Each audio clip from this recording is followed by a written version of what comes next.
ओम दीदी, ये 15 नंबर सूत्र श्लोक में कहा शांतिम निर्वाण परमाम अधिगच्छति, इसमें क्या है, शांति को प्राप्त करते हैं वो जो ध्यान योगी है।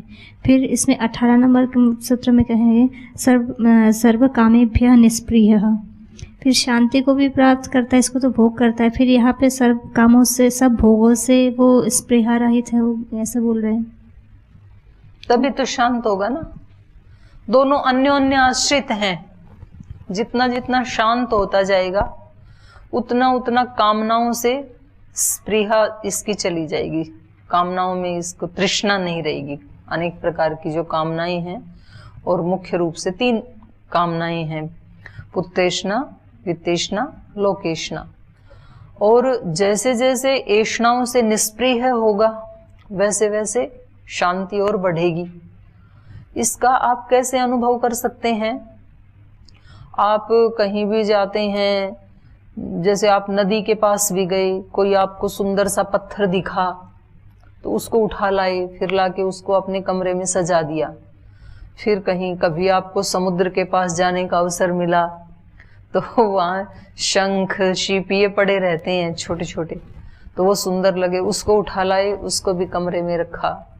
फिर आप कहीं बाहर गए, कोई पुष्प दिखाई दिया, उसको तोड़ लाए, उसको भी। अब ऐसे अपने कमरे को भरते जाते हैं, हमें जो जो अच्छा लगता है। कोई कपड़े लाते हैं, कोई पुस्तक लाते हैं, कोई गिफ्ट लाते हैं, शो पीस लाते हैं, ऐसे पूरा घर भरा हमने। तो घर में तो कुछ भी नहीं था पहले, हमने ला के भरा। और दिवाली पे हमें कहा जाता है कि अब इस कक्ष की विशेष सफाई करनी है, तो फिर उसी कक्ष में से कितना कचरा निकल आता है। हमें लगता है ये भी वेस्ट है, फेंको इसको, ये भी वेस्ट है, इसको भी फेंको। तो कितना कचरा निकल आता है। तो हर साल हम इतना कचरा निकालते हैं दिवाली पे, बोरे भर भर के कबाड़ी को देते हैं। कहाँ से निकला ये कचरा? हमारे ही कक्ष से निकला। तो कौन लाया था? हमने ही लाया था। और उस समय हमें ये कचरा नहीं लगता था, अच्छा ही लगता था।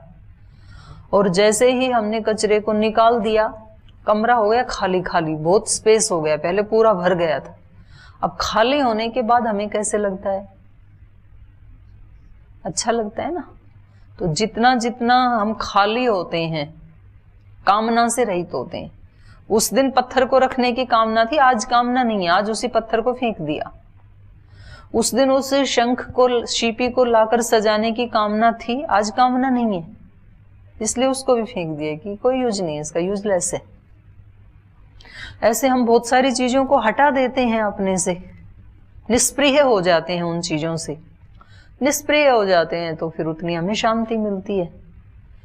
तो वहां स्पेस हो गया, खाला। जितना खाली होते हैं ना हम, संन्यास क्या है? त्याग ही तो है। तो एक तो भौतिक वस्तुओं का त्याग, वो तो स्थूल अर्थ है, तो वो भी व्यक्ति छोड़ देता है। और दूसरा है अंदर से कामनाओं का त्याग। अगर मात्र बाहर की वस्तुओं का तो त्याग कर दिया दीक्षा के ऊपर, लेकिन अंदर अभी भी उनके प्रति आसक्ति बनी हुई है, तो फिर ये त्याग अधूरा है, ये हमें शांति नहीं दे पाएगा। और यदि वस्तुओं के साथ साथ अंदर से भी आसक्ति नहीं रही उन वस्तुओं में या व्यक्तियों में, किसी भी वस्तु उसमें ईश्वर के सिवाय, तो फिर व्यक्ति को शांति मिलेगी ना। तो निष्प्रिय होगा तो शांति मिलेगी, शांत होगा तो निष्प्रिय होगा। जितना जितना शांत होता जाएगा उतना उतना निष्प्रिय हो जाएगा। वो कहता है कि मुझे बाहर से चीजें ला के रखने की आवश्यकता ही नहीं है, सारा सौंदर्य तो मेरे अंदर भरा हुआ है। आचार्य विनोबा भावे के एक मित्र घूम रहे थे इधर हिमालय में, तो उन्होंने उनको पत्र लिख के बताया कि आप एक बार जरूर आ जाओ हिमालय में, इतने सुंदर सुंदर सीन हैं यहाँ पे, झरने बह रहे हैं और बहुत सुंदर सुंदर यहाँ पे पुष्प खिले हैं जो केवल हिमालय में ही होते हैं, गंगा बह रही है, बड़ा प्यारा नजारा है। तो उन्होंने कहा कि बहुत अच्छी बात है, आप उसका पूरा आनंद लीजिए, लेकिन उससे भी कई गुना सुंदर नजारा मेरे अंदर है, मैं उसको छोड़ के नहीं आ सकता हूँ। तो उसको जैसे ही शांति मिलती है तो बाहर की वस्तुओं से वो निष्प्रिय हो जाता है। ऐसा नहीं कि छोड़ना पड़ता है, ऐसा नहीं होता है सन्यास में कुछ चीजों को त्यागना पड़ता है जी, उसका नाम सन्यास है। त्यागना नहीं पड़ता, त्यागी जाती हैं अपने आप ही। जब उससे भी अच्छा कुछ मिलता है तो वो छोटी वाली को फिर व्यक्ति क्यों महत्व देगा। मोती जब क्या है, मोती मुझे मिला जब मानस के मानसर में, कंकर बटोरने की क्यों चाह ना करूं मैं। जिसको मोती मिल गए तो कंकर को क्यों बटोरेगा वो।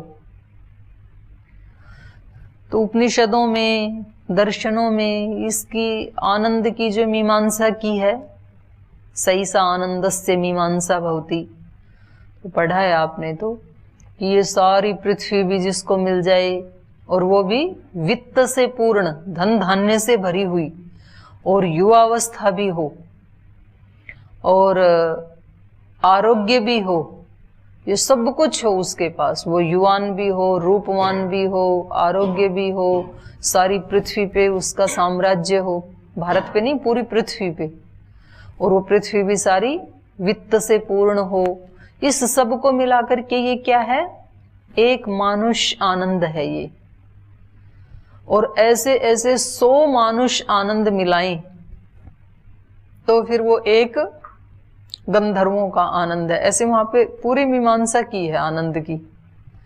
तो ये जो अंदर की शांति वाला जो आनंद है, पवित्रता वाला जो आनंद है, निर्दोषता वाला जो आनंद है, उसकी बाहर के किसी आनंद से तुलना नहीं की जा सकती है। वो बिल्कुल इनसे अलग ही है।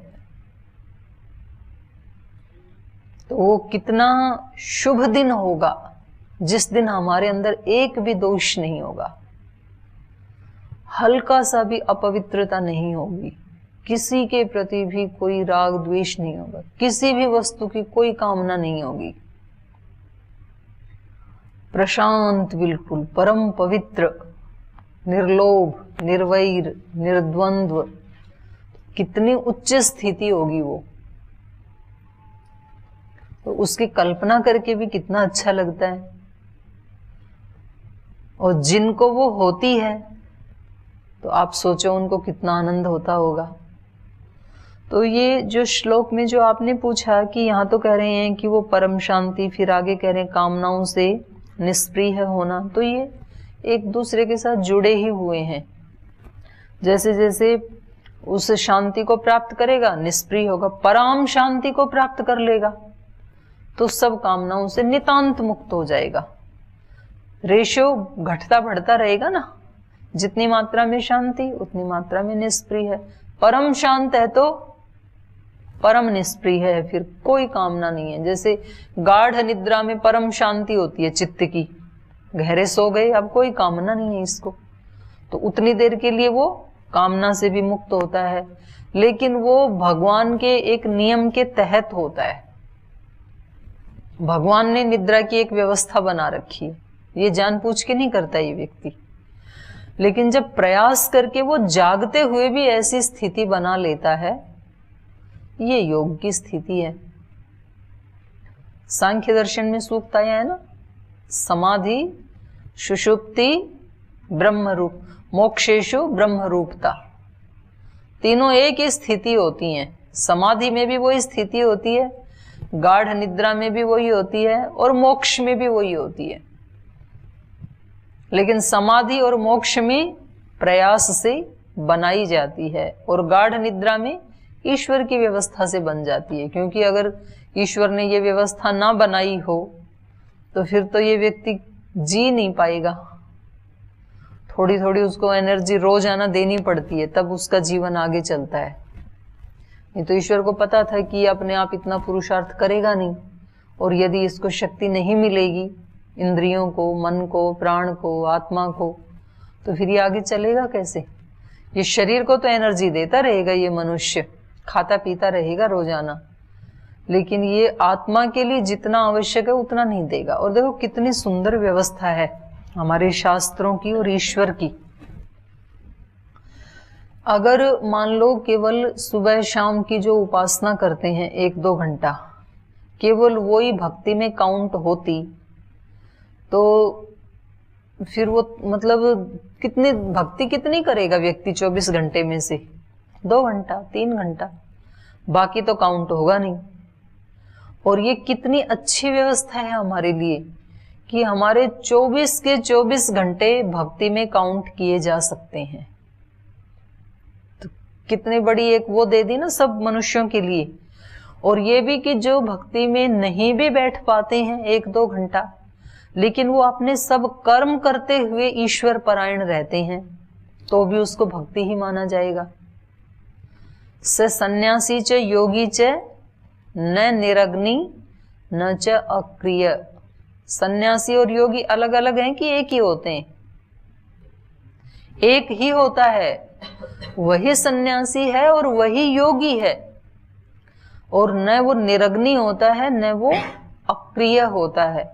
तो ये हमारे लिए कितना सहूलियत कर दी है व्यवस्था कि हम अपनी भक्ति को प्रतिदिन कितना कहां तक ले जा सकते हैं?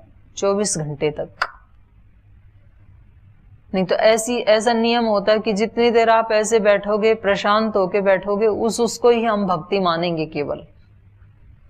तो फिर व्यक्ति के लिए सफर लंबा हो जाता है ना, बहुत करना पड़ता। अब सफर कितना शॉर्ट हो गया, 3 घंटे 2 घंटे जो काउंट होने थे भक्ति में, अब 24 घंटे होते हैं। तो 12 गुना ज्यादा प्रॉफिट हो गया।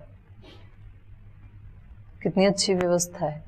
तो ये मतलब भगवान का शुक्र करके जो साधक होते हैं वो अपना जागते हुए भी एक पल भक्तिमय बना लेते हैं, क्योंकि उसमें प्रॉफिट किसका है? मेरा। इसलिए बना रहा हूं, भगवान पे कोई एहसान नहीं है। और नींद को भी ये साधक जो है, योगी जो है, वो क्या बना लेता है? भक्ति ही बना लेता है कि मैं सो भी किस लिए रहा हूं, ताकि कल सुबह उठ करके दोबारा आपकी भक्ति, उपासना, प्रार्थना, सेवा में लग सकूं, इसलिए सो रहा हूं। तो ये नींद भी मेरी क्या होगी? समाधि ही होगी।